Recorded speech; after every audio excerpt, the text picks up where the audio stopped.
My Battle with Cancer Part 4. So now we're about 3 months into the 8 month journey. And, at the beginning, Doc was always like, listen, you don't have an immune system, right, while you're on chemo. So if you catch a cold or get sick, you're not going to be able to fight it, right? And at the time, I was doing stuff that I shouldn't have been doing, with the mental space I was in. Long story short, I didn't have the people around me that I wanted or needed. If you know, you know. So at the time, I just had my daughter, who was 2 at the time, and my best friend was off at college, and he used to come home. So, every time he came home, I just, hang out with him. So I caught a cold, and, for a few days I had the cold symptoms, but they went away.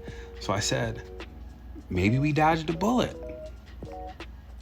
My dumbass. Anyway, so a couple days later, my chest hurt. My chest hurt for a couple days, and then my best friend had came home, and I was getting ready to go hang out with him on like the third day of my chest hurting. And as I was walking to the car, I took a deep breath, and I fell over on the ground because it hurt so bad. And right then I said, you should probably take your ass to the ER.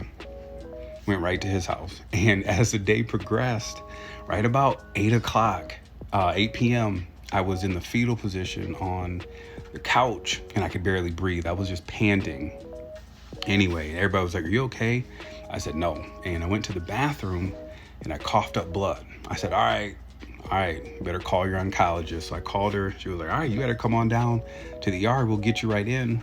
And I bullshit you not, my dumbass drove to the ER. And as I was driving, I'm just coughing up blood, spitting it out the window on the way to the ER. I'm like, and I think back at this moment, I'm like, what the fuck were you doing? If anything happens in that car, you're in serious trouble. You were already in trouble.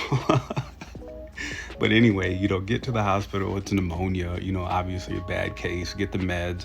Clears up after a few days, and, we continue on our journey, and it still gets worse. So stay tuned. Petty Lou, yeah.